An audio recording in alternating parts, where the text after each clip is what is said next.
कथा क्रमांक 3 काळ. लेखक व कथावाचक आनंदा बरगुले. शिवार हिरवागार दिसू लागला होता. डोंगर कड्याकपाऱ्यातून हिरवं गवत आपली तोंडवर काढू लागली होती. आभाळासारखं भरून येत होतं. मध्येच वाऱ्याची गार झुळूक येऊन जात होती. अंगाला हा गारवा किंचितसा बोचत होता. वातावरण कसं अगदी मनमोहक झालं होतं. लोक पेरण्या करू लागली होती. तलावात पाणी भरू लागलं होतं. मागच्या वर्षी पावसानं हुलकावणी दिलेली होती, पण ह्यावेळी मात्र त्यानं लवकर हजेरी लावलेली. गणपानं कासरा हातात घेतला. बैलांना वैरण टाकण्यासाठी त्यानं गंजीवरनं वाळलेल्या वैरणीची एक पेंडी कुऱ्हाडीनं कचाकचा तोडली आणि पाकऱ्या व सोन्याच्या पुढं दावणीत जरा त्यात ती वैरण टाकली. रानातील ओली वैरण काढण्यासाठी तळ्याकडच्या रानाकडे जाण्यासाठी त्यानं पायात चपला अडकवल्या. गळ्यातला टावेल सरळ करत तो रानाकडच्या रस्त्यानं चालू लागला. आज बैलांना विश्रांती द्यायचं असं त्यानं मनाशी ठरवलेलं होतं.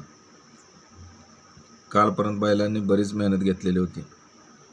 रानातल्या मेहनतीपासून ते पेरण्या होईपर्यंत बैलांना उसंत अशी नसायची. पाकऱ्या आणि सोन्याची जोडी म्हणजे गणपाचा जीव की प्राणच होता. बैलांच्या अवतीभोवतीच त्याचा दिस कधी जायचा ते कळायचंच नाही. त्यात पाकऱ्या हा मारका बैल असल्यामुळे त्याला वैरण पाणी करायला कोणीच पुढं धजवत नव्हतं. गणपाशिवाय त्याच्या पुढं कोणी गेलेलं त्याला खपत नव्हतं आणि कोणी धाडस करून गेलंच तर त्याला पाकऱ्याच्या शेंगाचा तडाखा बसल्याशिवाय राहत नव्हता. गणपासुद्धा नवी कापडं घातली की त्याच्यासमोर जायला धजत नव्हता, कारण असंच एकदा तो नवी कापडं घालून परगावी चाललेला होता. गडबडीत बैलांना वैरण टाकावी म्हणून वैरण घेऊन दावणीजवळ गेला. तोच पाकऱ्यानं जोरात ढुशी दिली. तसा तो मागं पडला. पाकऱ्याचं शिंग घुसता वाचलं होतं. डाव्या बगल्यावर त्याचा वरकडा उठलेला होता, पण गणपानं त्याला काही न करताच गपचूप गावाची वाट धरली. त्याचाही पाकऱ्यावर लय जीव होता. पोटच्या पोरागत तो त्याला जपायचा. कालच सुतारकीतल्या रानाची पेरणी गणपानं संपवलेली होती, त्यामुळं आज जरा निवांत वाटत होतं. आता फक्त पाऊस येण्याची तो वाट बघत होता. विचार करत करत तो वडा ओलांडत होता. ओढ्यात थोडंसं पाणी साचलेलं दिसत होतं. पाऊस जास्त झाला की ह्या ओढ्यातनं पलीकडे जाणं लयच अवघड काम होऊन जात होतं. आज पाऊस पडण्याची चिन्ह दिसत होती. लगबगीनं पावलं उचलत तो चालत होता. येताना भाकरी तर घेऊन आलो असतो असं त्याला वाटत होतं, कारण पावसानं घातलं तर त्याला वेळ लागणार होता. त्यात तळ्याकडचं रान म्हणजे 1-1.5 कोस तरी दूर होतं. शालीसंग सकाळीच किरकोळ वाद झाल्यामुळे तो गडबडीतच आज घरातनं निघालेला होता. एरवी तो बैलगाडी घेऊनच तळ्याकडच्या रानात जायचा, पण आज असंच विचारामध्ये तो तसाच आलेला होता. त्यात आज त्यानं मनाशी ठरवलं होतं, आज बैलांना विश्रांती द्यायची. पण बैलाबरोबर राबणाऱ्या गणपाला कोण विश्रांती देणार?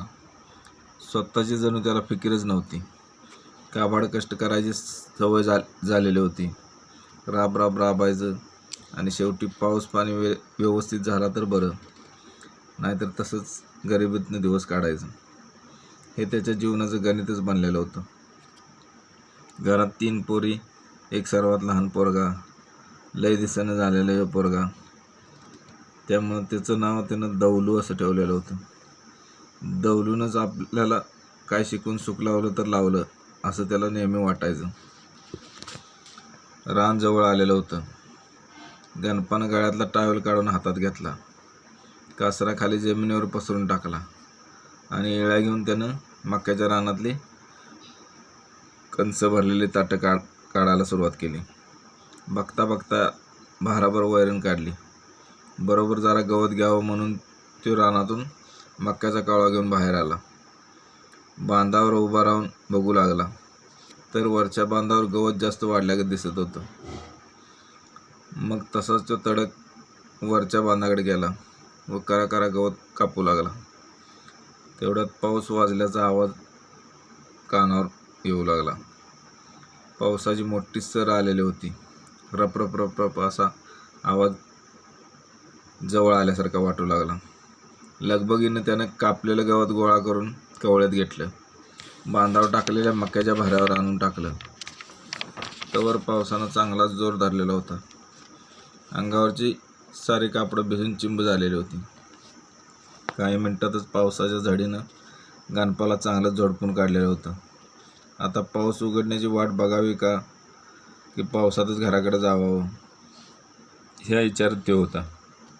जास्त वेळ थांबलो आणि पाऊस नाही उघडला तर ओढा पार करणं अवघड आहे असा विचार करून त्यानं भर पावसातच जायचं ठरवून वैरणीचा बिंडा करकजून आवळून बांधला.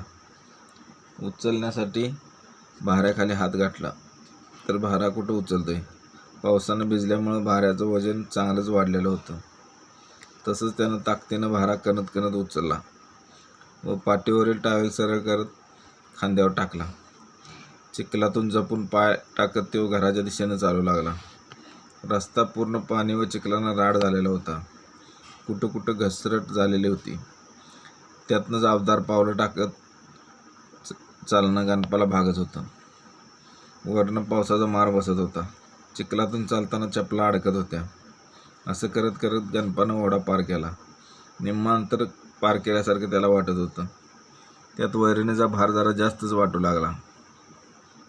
पण जनावरांना वैरण घेऊन जाणं भाग होतं. घराकडची रानं नुकतीच पेरलेली होती. त्यामुळे दुसरीकडे वैरण मिळणं कठीण होतं. झटक्यातच त्यानं खांद्यावरचा भारा आपटला. त्याबरोबर टावेल भाऱ्यासंगच खाली पडला. तो उचलत त्यानं वैरणीच्या भाऱ्यात खवलेला इळा काढून घेतला व तो तडक घरात घुसला. शालीचा राग अजून मावळलेला नव्हता.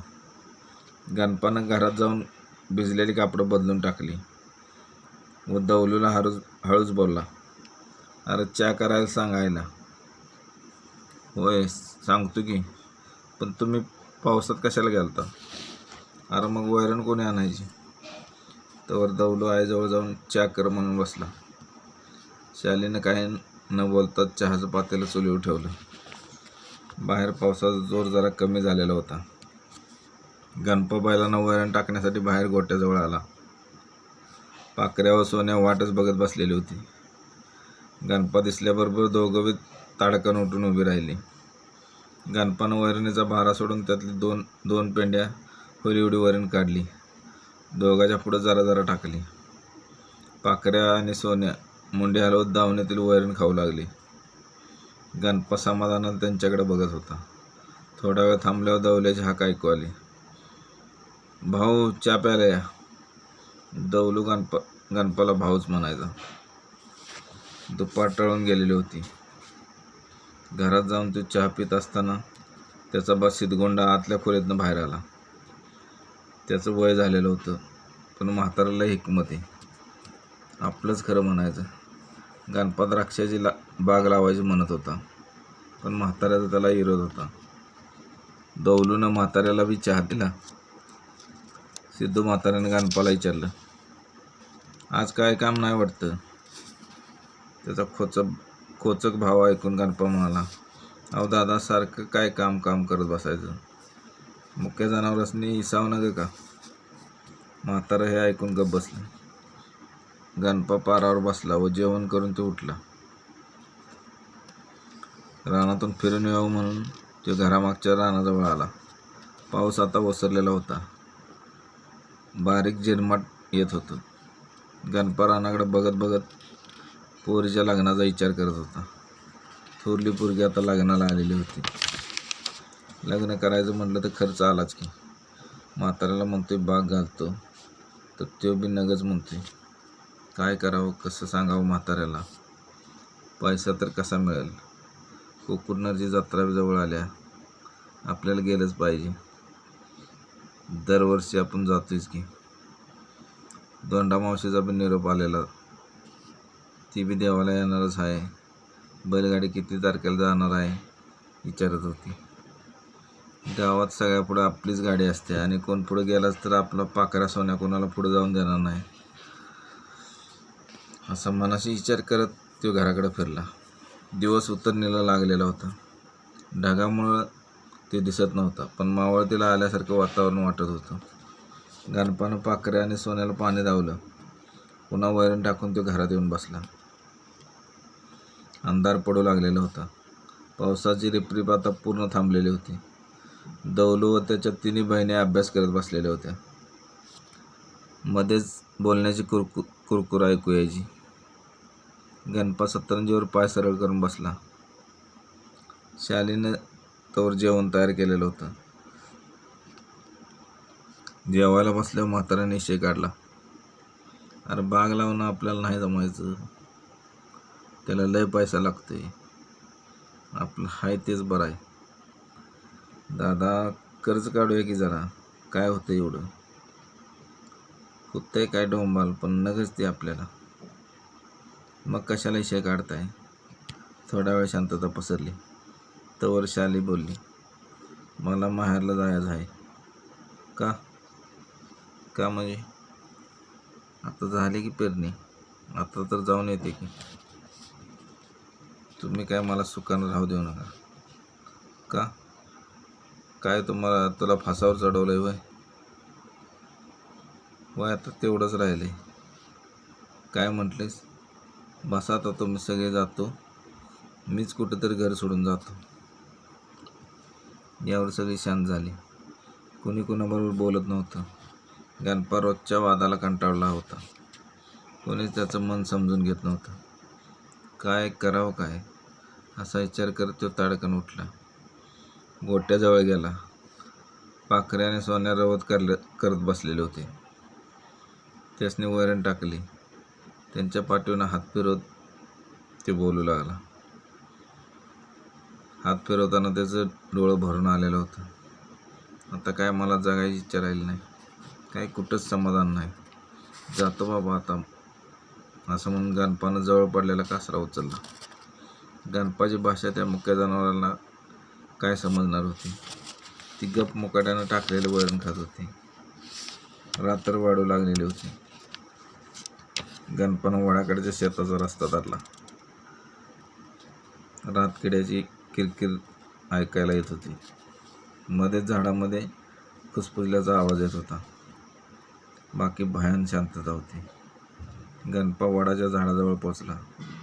अंधार भुक्क पडलेला दिसत होता. डोळ्यात बोट घातलं तरी दिसत नव्हतं. अंदाज घेत गणपा झाडावर चढत होता. मध्येच कासरा सावरत होता. आज त्यानं ठरवलेलं होतं, आज जगायचं नाही. एका फांदीला त्याने कासरा घट्ट बांधला व कासऱ्याची दुसरी बाजू स्वतःच्या गळ्यामध्ये अडकवली आणि डोळं झाकून त्यानं उडी टाकली. इकडे घरात शाली आणि सिद्धू म्हातारा बी गणपा रुसून कुठंतरी गेला असं समजून गपगार बसून होती. पण दौलू मात्र आईला म्हणत होता, भाव कुठं गेलं बघ, पण कोणी त्याच्याकडे लक्ष देत नव्हतं. असा बराच वेळ गेला. मग म्हाताऱ्याला त्याची चिंता वाटू लागली. अगं बघ तर कुठं आहे तो, आता मी कुठं अंधारात बघू. अगं दौलूला बरोबर घे आणि बघून ये, कुठे गेलाय कोणास ठाऊक. म्हातारा मनाशीच विचार करत होता. शालीने कंदील पेटवला. थोरली पोरगी निर्मला हिला बरोबर घेतलं. गोट्याकडे जाऊन बघून आली, पण कोणीच दिसत नव्हतं. पाखऱ्याने सोन्या गुमान वैरण खात होती. मग मागच्या पाठीमागील बाजू जाऊन शेताकडे ती बघू लागली, पण अंधारात काय बी दिसत नव्हतं.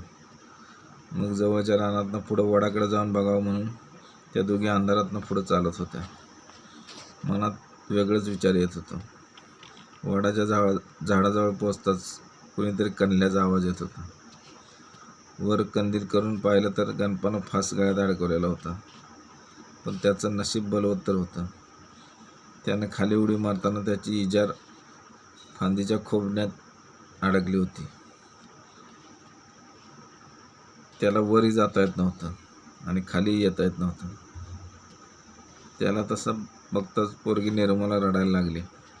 एवढ्या रात्री कुणाला बोलवायची सोय नव्हती.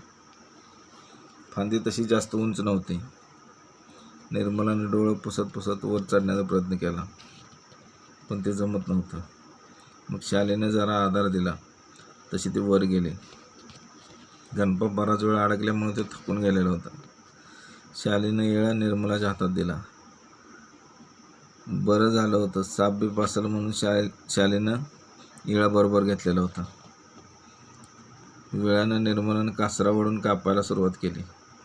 गळ्यातला फास काढणं अवघड होतं. त्यात अंधारात नीट दिसत नव्हतं. वरचा कासरा तुटला तसं इजार अडकलेला खोंबारा बी मोडला. तसा गणपा धपकन खाली पडला. त्याचबरोबर शालीचा बी जीव भांड्यात पडला. गणपा वाचलेला होता. शाली आणि निर्मला दोघी गणपाच्या गळ्यात पडून रडू लागल्या.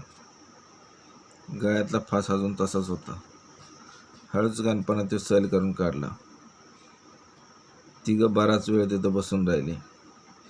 वेळेचं भान कोणालाच नव्हतं.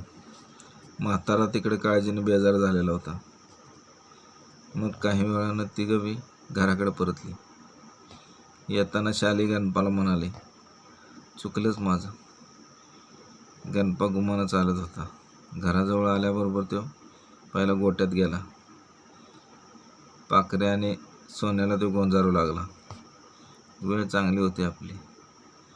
त्याचं त्यालाच वाटू लागलं होतं. ते विचार करत होता, आपल्या माघारी काय झालं असतं. कुणी पाखऱ्याला वरण टाकले असते, कुणी आपल्या पोराला सांभाळलं असतं. सगळे काही आठवताच त्याच्या डोळ्यात पाणी दाटून आलं. पाखऱ्याचं नशीब मात्र तसं थोरच होतं. म्हणूनच तर गणपाचं प्राण जायचं वाचलं होतं. म्हणतात ना, काळ आला होता पण वेळ आलेली नव्हती.